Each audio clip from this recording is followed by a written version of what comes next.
आज का दिन बहुत खास है, इसलिए आज आपके लिए एक विश्लेषण भी बहुत खास होगा।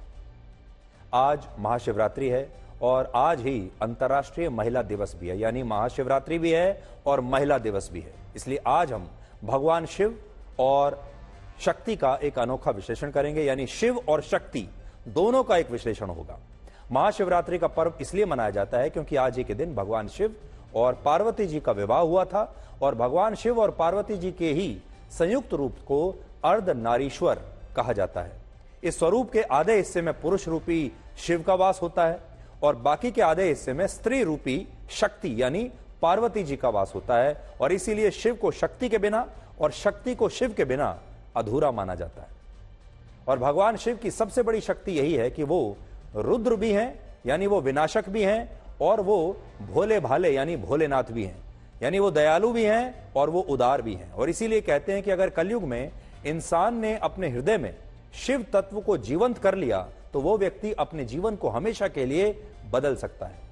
शास्त्रों में भगवान शिव को देवों का देव बताया गया है और उनके 108 रूपों का वर्णन किया गया है, और इनमें भी अर्धनारीश्वर का उनका रूप शिव शक्ति को परिभाषित करता है, जिसमें शिव जी का भी वास है और पार्वती जी का भी वास है। और बड़ी बात यह है कि इस शिव शक्ति का मिलन महाशिवरात्रि के दिन ही हुआ था, इसीलिए आज का दिन बहुत खास है।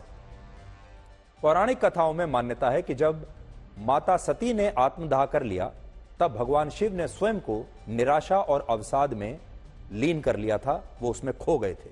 और भगवान शिव की मनोस्थिति से राक्षस ताड़कासुर अच्छी तरह से परिचित था और उसे ऐसा लगा कि अब भगवान शिव के लिए कभी भी गृहस्थ जीवन संभव नहीं होगा, और इसी बात का फायदा उठाकर वो अमर होना चाहता था।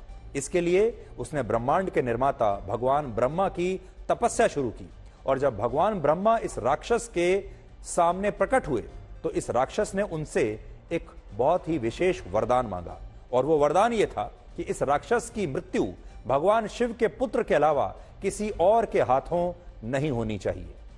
भगवान ब्रह्मा ने तथास्तु कहकर इस राक्षस को यह वरदान दे दिया, क्योंकि इस राक्षस को ऐसा लगता था कि माता सती के आत्मदाह के बाद भगवान शिव के लिए गृहस्थ जीवन संभव होगा ही नहीं, और अगर गृहस्थ जीवन में भगवान शिव आएंगे नहीं तो उनका पुत्र भी कहां से आएगा। इसलिए उसने खुद को अमर समझ लिया और विश्व को यह राक्षस आतंकित करने लगा। उसने वरदान ही ऐसा मांगा कि अब उसे कोई मार ना सके। इसी समय राजा हिमवंत अपनी पत्नी के साथ हिमालय में रहते थे, और उनकी पुत्री कोई और नहीं बल्कि पार्वती जी थी, और पार्वती को भगवान शिव के प्रति अटूट विश्वास था।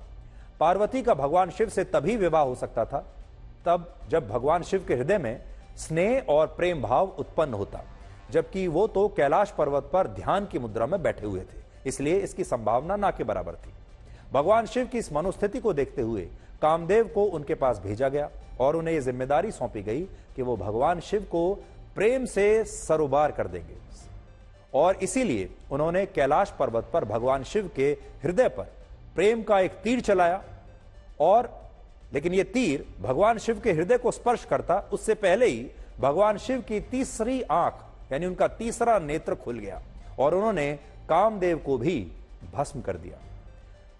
और जब यह प्रयास असफल हुआ तब पार्वती जी योगिनी बनने के लिए कैलाश पर्वत पर आकर भगवान शिव की तपस्या करने लगी, और इस तपस्या से भगवान शिव इस कदर प्रसन्न हुए कि उन्होंने ऐसे रूप में पार्वती के समक्ष जाने का फैसला किया जो उन्हें शायद अच्छा नहीं लगता।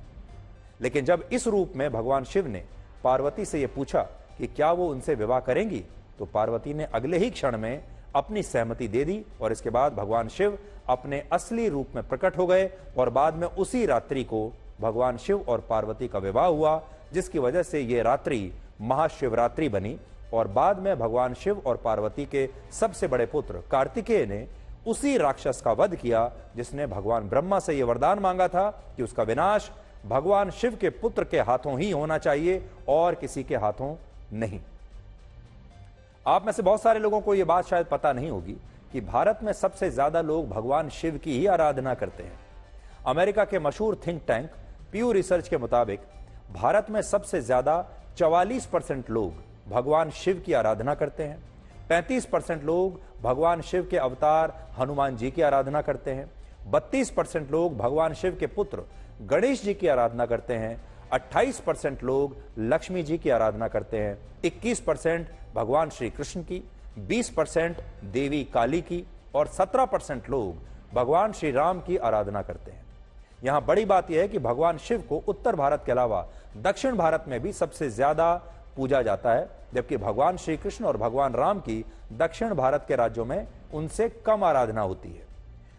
उत्तर भारत में भगवान श्री राम को 20% लोग मानते हैं, जबकि दक्षिण भारत में भगवान श्री राम को 13% लोग मानते हैं। और इसी तरह से उत्तर भारत में 28% लोग भगवान श्री कृष्ण की सबसे पहले आराधना करते हैं, लेकिन दक्षिण भारत में 14% लोग ही भगवान श्री कृष्ण को अपने सबसे करीब मानते हैं। ये आंकड़े हमारे नहीं हैं, पीयू रिसर्च के आंकड़े हैं जो आज मैं आपके सामने पेश कर रहा हूं।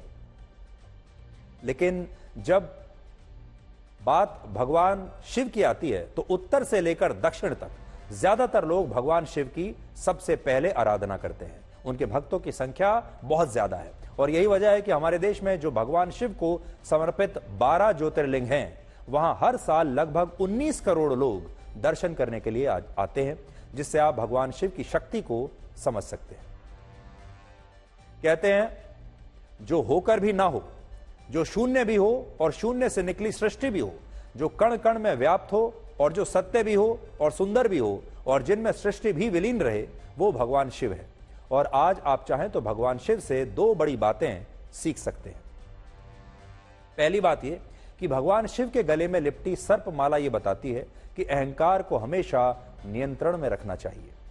भगवान शिव से आप मैनेजमेंट का एक लाइफ लेसन भी सीख सकते हैं और वो सीख ये है कि आपको अच्छे में हमेशा पीछे और बुरे में हमेशा आगे रहना चाहिए। समुद्र मंथन के दौरान जब विष निकलता था तब कोई उस विष को पीना नहीं चाहता था और इसके बाद भगवान शिव ने आगे आकर उस विष को पिया, लेकिन जब समुद्र मंथन से अमृत निकला तो उन्होंने इस अमृत को पहले देवों को पीने के लिए दे दिया था। तीसरा, भगवान शिव की तीसरी आंख यानी तीसरा नेत्र यह सिखाता है कि जीवन में भी त्रिनेत्र का होना आवश्यक है और यह त्रिनेत्र आपके विवेक का होना चाहिए, जिसमें आप विवेक से फैसले लेकर अपने जीवन को स्थिर और सही दिशा दे सके। चौथी बात आप भगवान शिव से यह सीख सकते हैं कि भगवान शिव रुद्र भी हैं यानी विनाशक भी हैं और वो भोलेनाथ भी हैं यानी दयालु और उदार भी हैं और आपको जीवन में ऐसा ही होना चाहिए।